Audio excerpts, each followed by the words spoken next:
నిన్నటినే election commission ఆదేశాల మేరకు పల్నాడు జిల్లా కలెక్టర్గా నేను ఛార్జ్ తీసుకోవడం జరిగింది. కొంచెం ప్రత్యేకమైన కండిషన్స్లో ఇక్కడ రావడం మీ అందరికీ తెలిసిన విషయమే.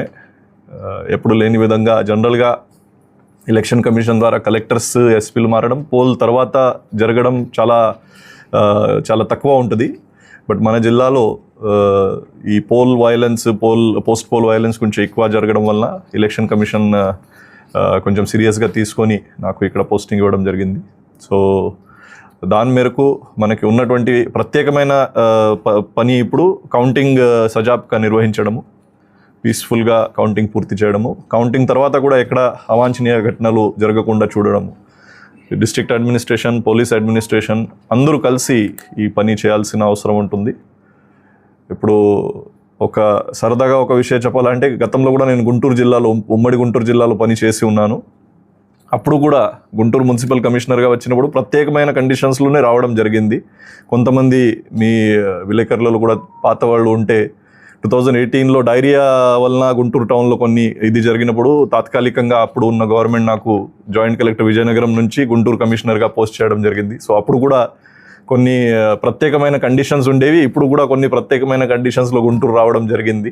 సో ఒక సామ్యం ఈ రెండు ఘటనలో ఉంది. ఇప్పుడు నేను ఇంతకుముందు జాయింట్ కలెక్టర్ డిఆర్ఓ దగ్గర నుంచి తీసుకున్న ఇన్ఫర్మేషన్ పరంగా మన జిల్లాలో దాదాపు అన్ని పోలింగ్ స్టేషన్లో చాలా చక్కగా పోలింగ్ జరిగింది. కొన్ని లొకేషన్స్లో సంఘటనలు జరిగాయి, చాలా అన్ఫార్చునేట్ ఇన్సిడెంట్స్. ఈ చిన్న లొకేషన్ కొన్ని 27 కేసెస్ వలన మొత్తం జిల్లాలో జరిగిన మంచి ఎలక్షన్ ప్రాసెస్కి ఒక చెడ్డ పేరు అనవసరంగా రావడం జరిగింది. అది చాలా దురదృష్టకరం. సో కనీసం ఇప్పుడు కౌంటింగ్ టైంలో మన జిల్లాకి మళ్ళీ చెడ్డ పేరు రాకుండా పని చేయాలని మన అందరూ కూడా, not only district administration staff మాత్రమే కాకుండా ఇప్పుడు మీడియా మిత్రులు కూడా, మీ ద్వారా ప్రజలు, అదేవిధంగా పొలిటికల్ పార్టీస్ ముఖ్యంగా వాళ్ళ కార్యకర్తలు, వాళ్ళ అందరికి కూడా నేను చేసింది అప్పీల్ అంటే, రాష్ట్ర వ్యాప్తంగా దేశవ్యాప్తంగా మన జిల్లాకి ఒక చెడ్డ పేరు వచ్చేయడానికి మనం అందరూ కూడా కారణం. ఎవరు ఒక్కరి మీద మనం ఇది పడడానికి లేదు. కనీసం కౌంటింగ్ టైంలో అది జరగకుండా మనం అందరూ కూడా చూసుకుంటాము. దాంట్లో అందరూ సహకరించాలి. దాంట్లో అందరూ కూడా ఈ ప్రజాస్వామ్యంలో ఉన్నటువంటి ఒక పర్వం, దాంట్లో భాగస్వామ్యం అయి కోఆపరేట్ చేయాలని కోరుకుంటున్నాను. ఇప్పటివరకు జరిగిన వైలెన్స్ కేసెస్ ఏదైతే బుక్ అయ్యాయి దానికి కూడా త్వరితగతిన అన్ని ఛార్జ్ షీట్ పుటప్ చేయడం కానీ, పోలీస్ ద్వారా దానికి పర్సివేషన్ చేయడం అది చేసుకుంటాము. రాబోయే రోజులు కూడా మనకి ఇంకా కౌంటింగ్కి 14 days ఉన్నాయి.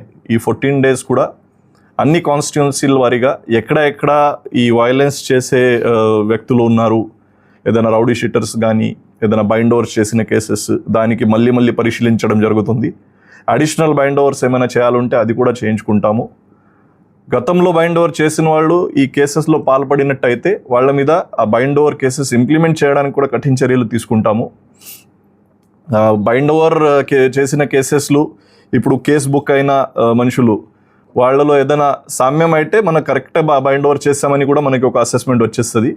దాంట్లో ఏదైనా తేడాలు ఉంటే అది ఎందుకు తేడాలు జరిగాయి, ముందు నుంచి అసెస్మెంట్ ఏమైనా లోపం జరిగిందా, ఇంకా అడిషనల్ బైండ్ ఓవర్స్ ఏమైనా చేయాలా, బైండింగ్ ఓవర్ కండిషన్స్ ఏమైనా పెంచాలా, అవి అన్నీ కూడా ఇప్పుడు పరిశీలించడం జరుగుతుంది.